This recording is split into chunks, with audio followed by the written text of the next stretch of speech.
AFC East. I'm going to start with the Bills. They lost Micah Hyde, Kareem Jackson, Von Miller, Amari Cooper, Rasul Douglas, Mac Hollins, Quentin Jefferson, and Dwayne Smoot. They gained Josh Palmer, which I think is a pretty sneaky receiver pickup. Loved him in the last few years on the Chargers. Elijah Moore is another big one. Shaq Thompson, Tre'Davious White goes back, and then Joey Bosa. They retained Josh Allen. They signed him to a 6-year extension. Greg Rousseau, 4-year extension. Terrell Bernard, 4-year extension. The cornerback Benford is on another 4-year extension, and they brought back DeMar. And they drafted Maxwell Hairston, the cornerback out of University of Kentucky. T.J. Sanders, the defensive tackle out of South Carolina in the second round. And then someone that I didn't necessarily think would... I thought he'd be taken a little bit earlier, but Landon Jackson, the defensive end out of Arkansas. Yeah, Landon, he went viral a few years ago for that. At that camp. But he looked so goofy because he was just tall and not. He was slapping the hell out the bag. Yeah. But he also, he's grown into his body a little bit more. He looked spectacular. I mean, you got a D end. I mean, I don't really know his stats, but in my head. But he looked like he belonged in the SEC, which is, DN's in the SEC, And then they also, just looking at their team, they still have Cook as of right now. Yep. They still need to figure out the contract. They have Keon Coleman, Khalil Shakir, Dalton Kincaid, Dawson Knox, Deion Dawkins, Ed Oliver, Milano, and then Taron that's an actor. Taron Johnson and Taylor Rapp. Same coaching staff. I mean, I know I'm wearing the New England hat today, and I'm a big New England fan, but I think it's pretty, even with the subtractions, it's pretty hard for them to, lose. I mean, they lost Stephon Diggs too. But that was 2 years ago.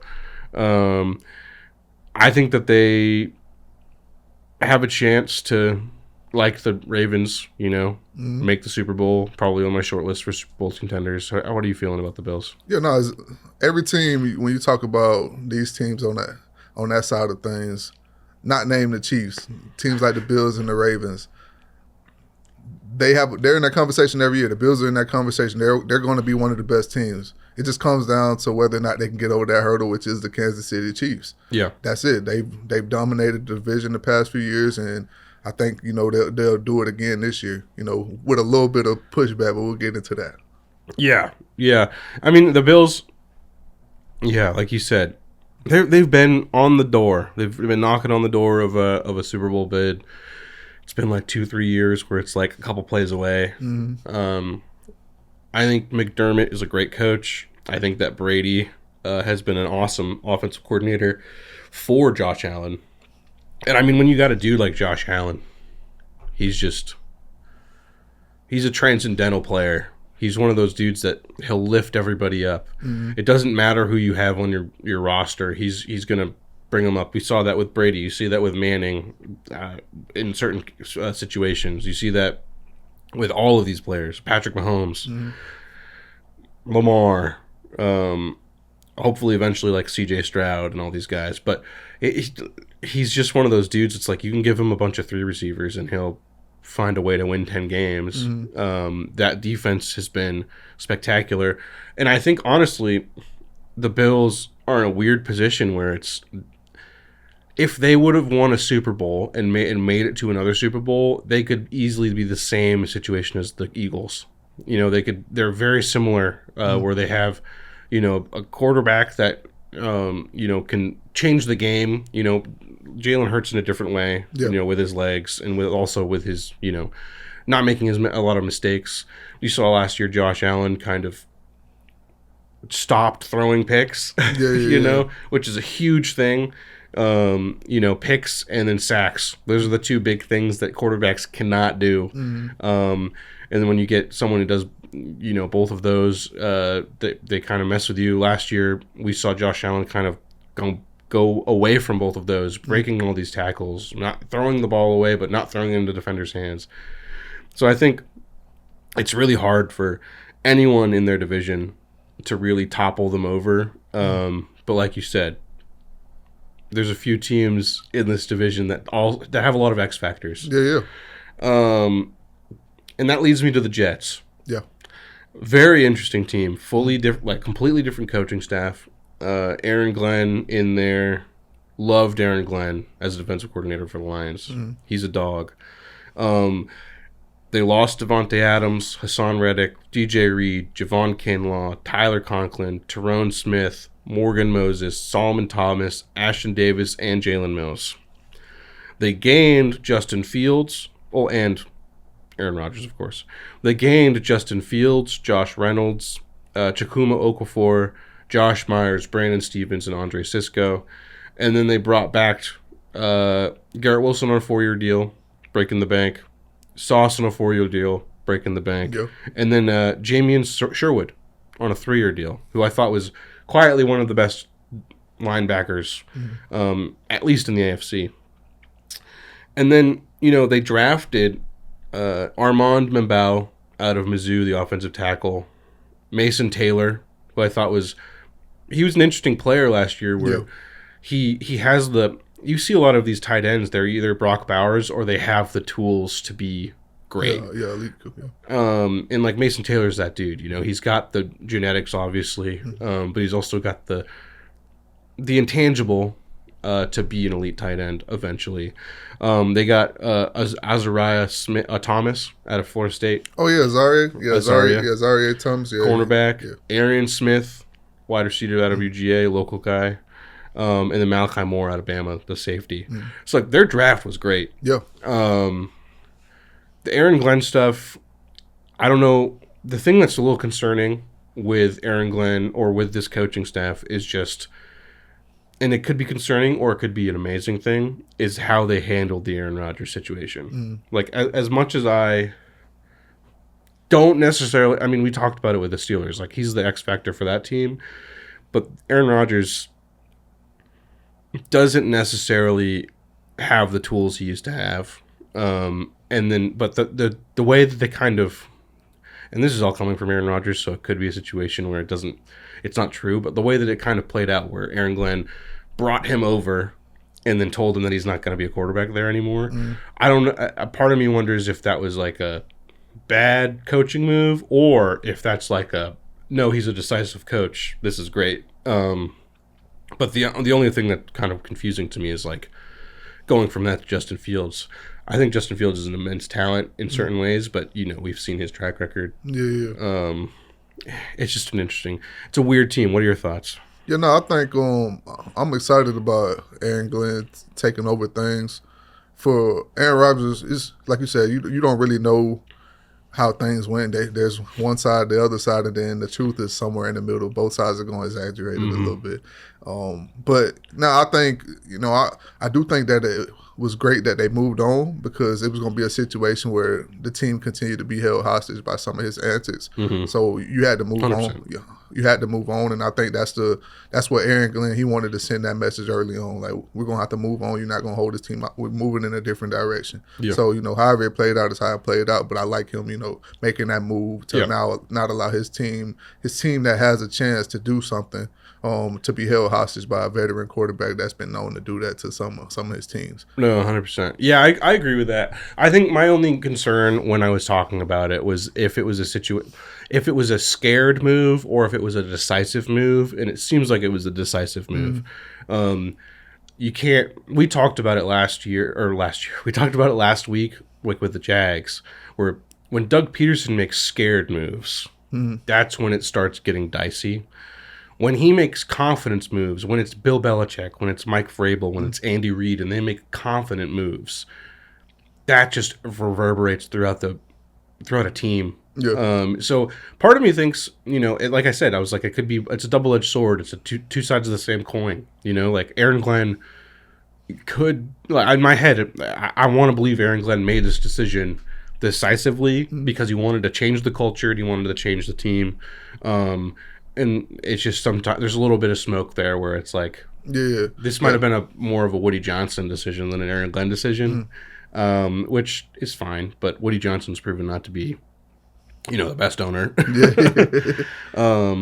But no, I mean, they still have Breece Hall. They have Braylon Allen, who I think is a really good talent at running back. Olaf Fashanu, Quinn Williams. Only a dog. He's a dog. Quinn Williams is a dog. Also hilarious human. And then their DC Steve Wilkes. Okay. Which is awesome. Yeah. Steve Wilkes. I mean, when he was at the Cardinals. Yeah. No, he's a dog. I mean, his last big coaching job was like Panthers, right? I think as a head coach, but I think he was the DC for a couple of those Niners teams. Okay, yeah.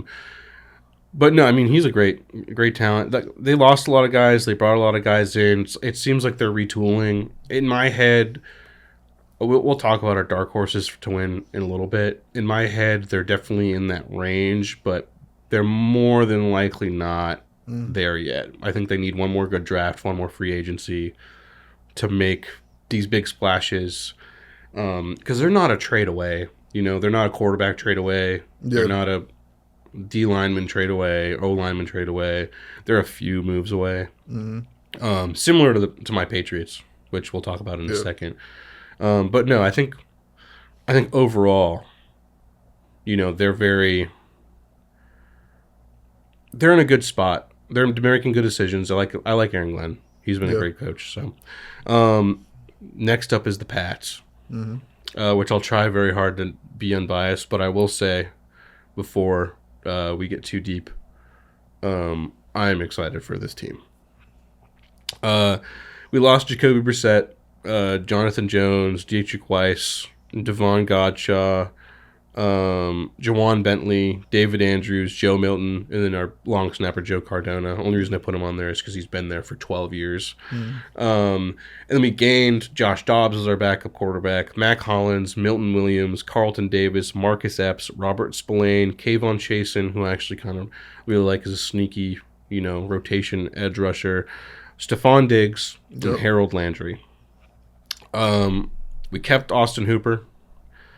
And we drafted Will Campbell, offensive tackle LSU in the first round. Travion Henderson, running back, second round. Kyle Williams, wide receiver, third round. Jared Wilson, the only reason I put Jared Wilson is because from all accounts, he's going to be one of our starting linemen. Okay. UGA out in the fourth round.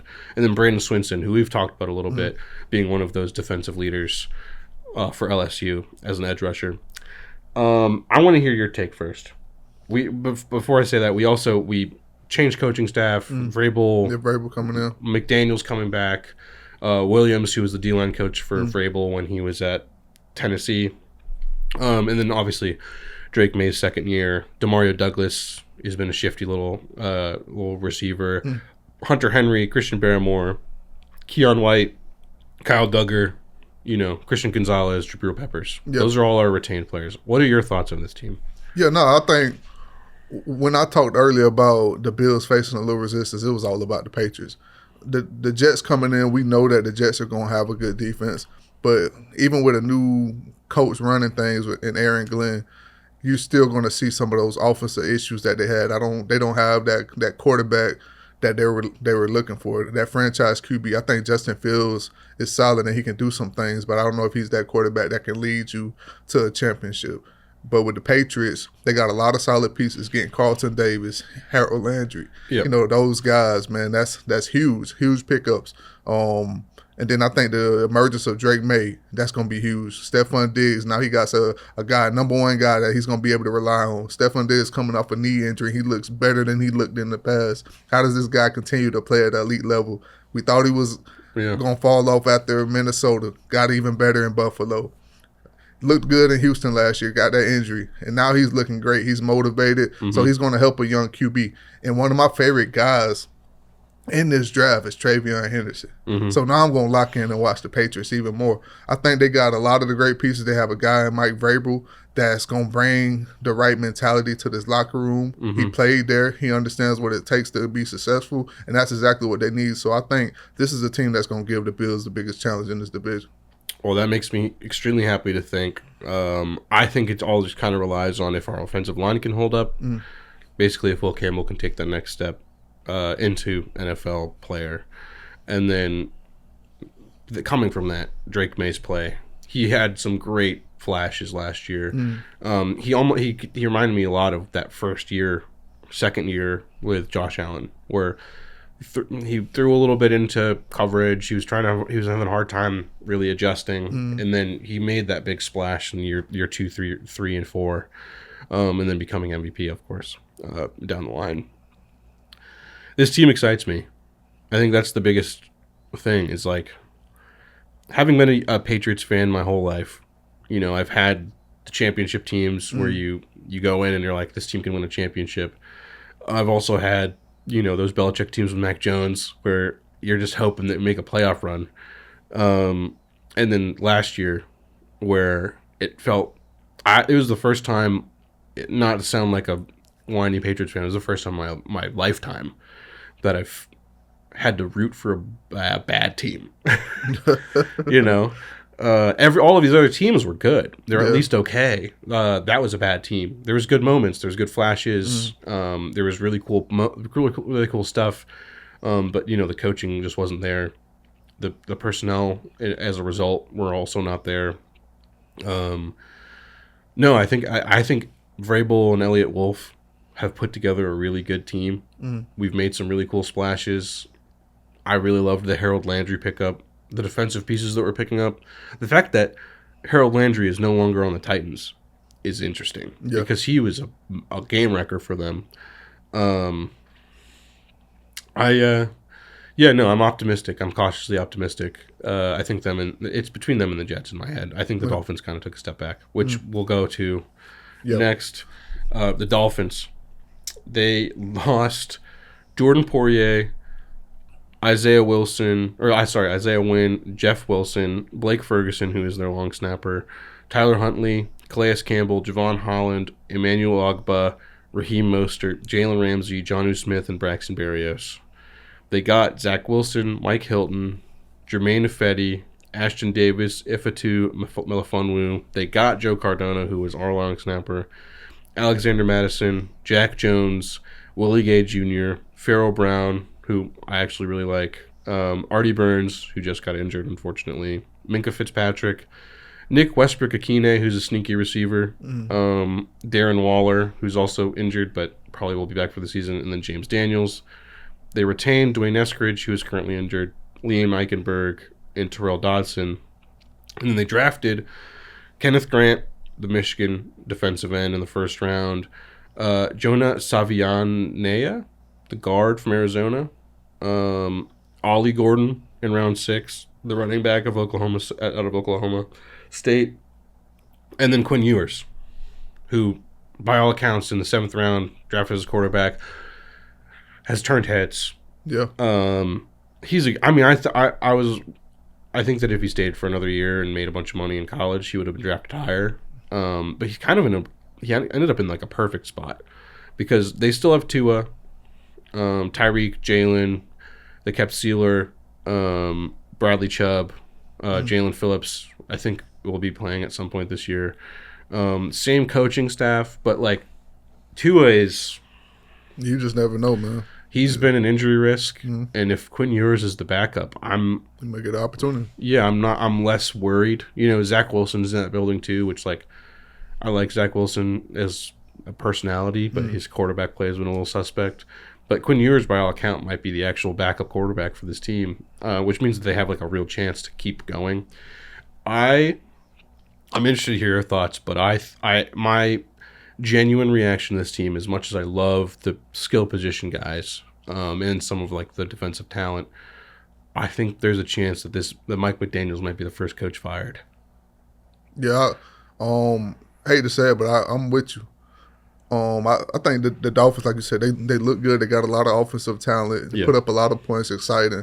But the Miami Dolphins have become that team. Did you used to watch SpongeBob? You remember the episode with SpongeBob? He had those big muscles. Yeah, the fake SpongeBob. Yeah. But the Miami Dolphins have become that team with the SpongeBob muscles. 100%. They look good. Everything looks pretty. But once it's time to lift some real weights and get something done, they can't do it. Yep. They fall apart at the end of every year. And that's what they become, man. Are they ever going to be able to piece that together? I don't know. Like this is the prove it year. But based on the history that we've seen, I don't see it happening. Yeah. No, the biggest thing too the biggest question that I've heard is culture too, like culture in that building, and not to say that this matters at all, but like just talking, like seeing. I didn't mention him, but there's an O lineman that moved from, like the Texans or something like that, and he was talking about how the vibe at the Miami Dolphins is a completely different vibe. Like at the Texans, you couldn't have your phone in meetings, you couldn't do all this stuff, and then he was like, "But here it's chill," you know. And in my head, I understand there's different ways to lead, there's different ways to do things.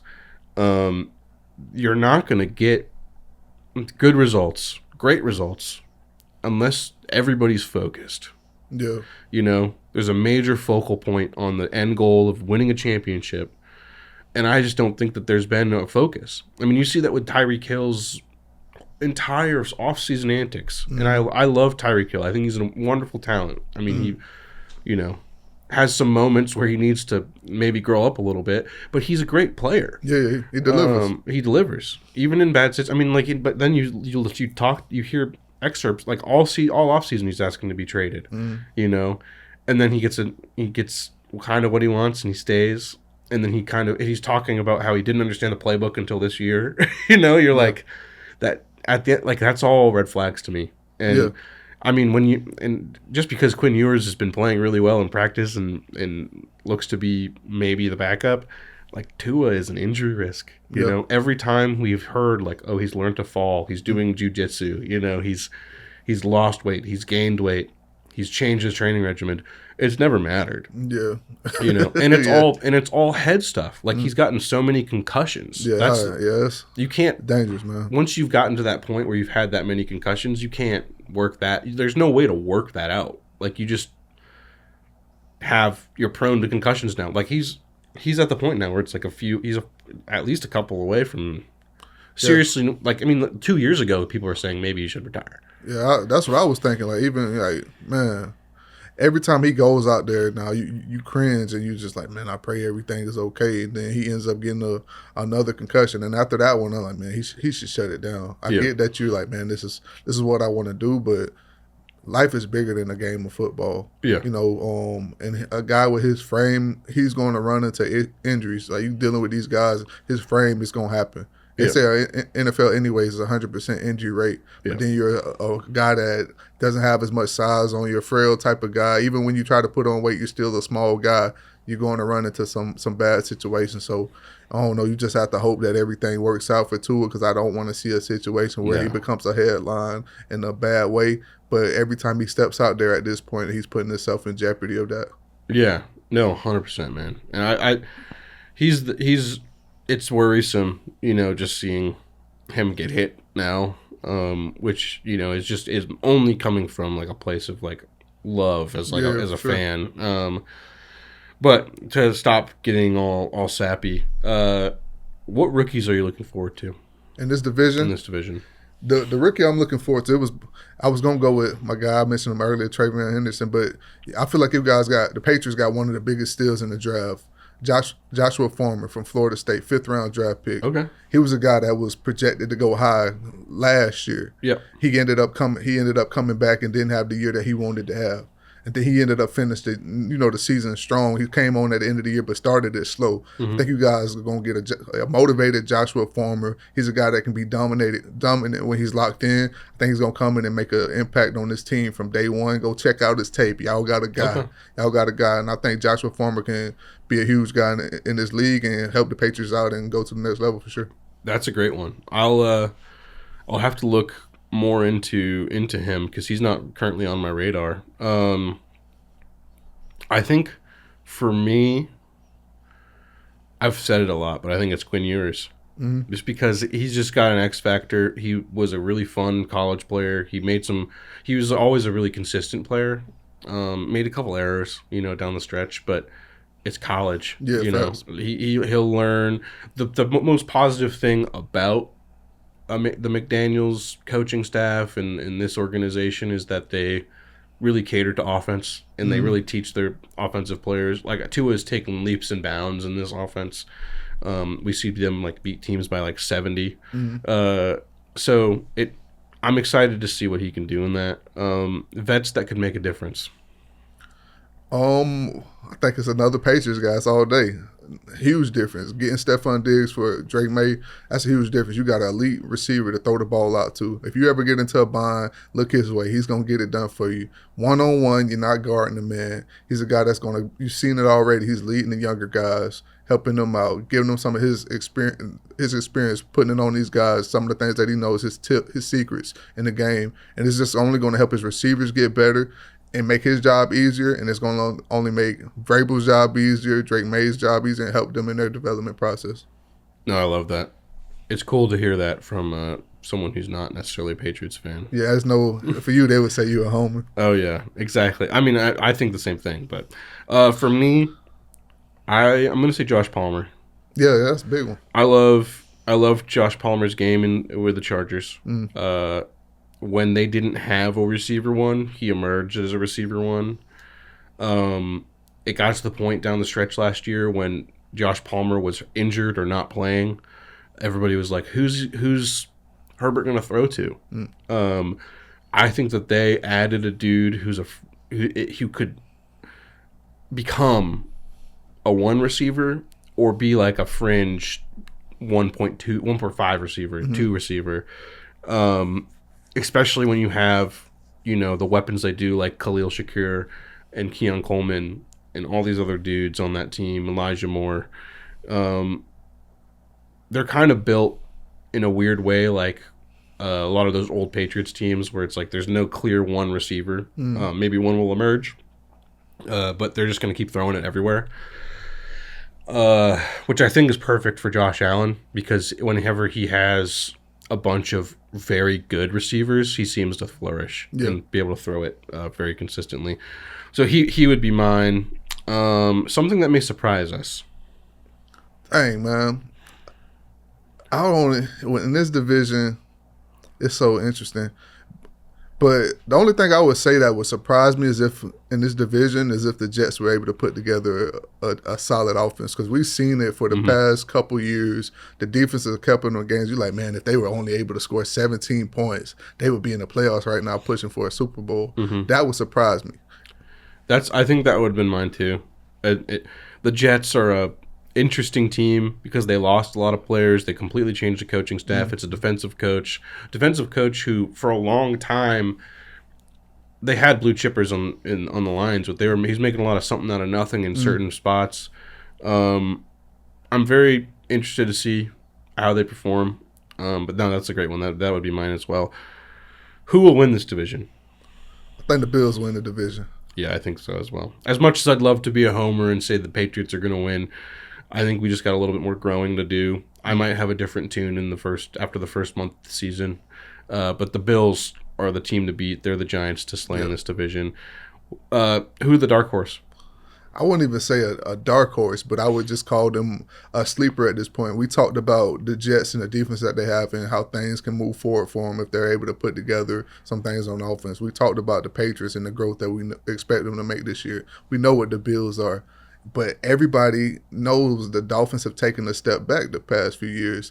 They are the dark horse, and they have a lot to prove. They're a sleeper. Everybody's counting them out. You've seen them put together all this excitement, but now is the make it or break it year. Can y'all take the next step with this team? Tyreek Hill, Jalen Waddles, your A-Chain, all these guys, and with your quarterback having all these issues, and then your head coach having all these issues, and he's in a situation where if they don't get things done this year, he's probably out the door. So for me, they have the most on the table for anybody in this division. I love that.